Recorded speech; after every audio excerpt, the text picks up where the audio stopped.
Sahabat setia Go Warrior yang dikasih Tuhan, Shalom. Hari ini adalah Jumat 25 Maret 2022. Kita merayakan Hari Raya Kabar Sukacita. Kabar sukacita apa yang kita rayakan hari ini? Kabar sukacita akan kedatangan Kristus atau disebut dengan The Annunciation of Christ. Perayaan hari ini tepat 9 bulan sebelum kita merayakan pesta Natal pada 25 Desember. Dan perayaan ini sudah dirayakan sejak dari abad ke-5. Bunda Maria yang menerima kabar gembira dari malaikat Gabriel menanggapi dengan jawaban positif dengan bersabda, "Terjadilah padaku menurut kehendakmu." Hingga akhirnya karya keselamatan Allah ternyatakan kepada kita. Hari ini kita akan bersama-sama merenungkan firman Tuhan yang diambil dari Injil Lukas 1 ayat 26 sampai dengan 38. Mari kita siapkan hati kita. Terpujilah Kristus Tuhan, Raja mulia dan kekal. Firman telah menjadi manusia dan diam di antara kita. Dan kita telah melihat kemuliaannya.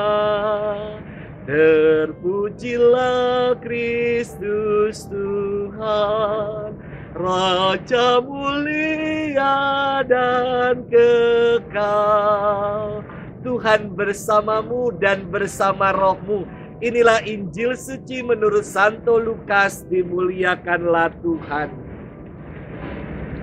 Dalam bulan yang ke-6, Allah mengutus malaikat Gabriel ke sebuah kota di Galilea bernama Nazaret kepada seorang perawan yang bertunangan dengan seorang bernama Yusuf dari keluarga Daud. Nama perawan itu Maria. Ketika masuk ke rumah Maria, malaikat itu berkata, "Salam, hai engkau yang dikaruniai Tuhan menyertai engkau." Maria terkejut mendengar perkataan itu lalu bertanya di dalam hatinya, apakah arti salam itu? Kata malaikat itu kepadanya, "Janganlah takut hai Maria, sebab engkau beroleh kasih karunia di hadapan Allah. Sesungguhnya engkau akan mengandung dan akan melahirkan seorang anak laki-laki, dan hendaklah engkau menamai dia Yesus. Ia akan menjadi besar dan akan disebut anak Allah yang maha tinggi. Dan Tuhan Allah akan mengaruniakan kepadanya tahta Daud bapa leluhurnya. Ia akan menjadi raja atas kaum keturunan Yakub sampai selama-lamanya. Dan kerajaannya tidak akan berkesudahan." Kata Maria kepada malaikat itu, "Bagaimana hal itu mungkin terjadi karena aku tidak bersuami?" Jawab malaikat itu kepadanya, "Roh Kudus akan turun atasmu, dan kuasa Allah yang maha tinggi akan menaungi engkau. Sebab itu anak yang akan kau lahirkan itu akan disebut kudus, anak Allah. Dan sesungguhnya Elisabet sanakmu itu, ia pun sedang mengandung seorang anak laki-laki pada hari tuanya. Dan inilah bulan yang ke-6 bagi dia yang disebut mandul itu. Sebab bagi Allah tidak ada yang mustahil." Maka kata Maria, "Sesungguhnya aku ini adalah hamba Tuhan. Terjadilah padaku menurut perkataanmu itu." Lalu malaikat itu meninggalkan dia. Demikianlah sabda Tuhan. Terpujilah Kristus. Sahabat setia Go Warrior yang dikasih Tuhan, Shalom.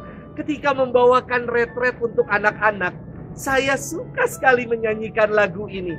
Kita kerja sama-sama, sama-sama, sama-sama. Kita kerja sama-sama, senang di hati.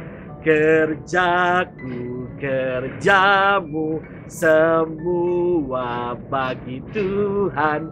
Kita kerja sama-sama, senang di hati. Saudari-saudara, lagu ini mengantar permenungan kita kalau karya keselamatan Allah bukanlah solo karir, melainkan melibatkan manusia di dalamnya. Dengan demikian, Yang namanya rahmat Allah senantiasa tercipta ketika ada kerjasama antara kita dengan Allah. Sahabat setia Gowori yang dikasihi Tuhan, malaikat Gabriel diutus Allah untuk menyampaikan kabar baik dengan berkata, "Salam, hai engkau yang dikaruniai, Tuhan menyertai engkau." Gabriel memberitakan bahwa Bunda Maria akan mengandung dari Roh Kudus dan akan melahirkan seorang anak laki-laki yang akan menjadi juru selamat dunia. Bunda Maria heran akan kabar ini dan ia berpikir secara logis dengan bertanya kepada malaikat Gabriel, bagaimana hal itu mungkin terjadi? Karena aku ini belum bersuami. Sangat masuk akal sekali apa yang ditanyakan oleh Bunda Maria ini. Kalau seorang anak itu dikaruniakan melalui suatu hubungan atau relasi suami istri. Namun, pemikiran logis ini gugur dan berganti dengan penyerahan dalam iman.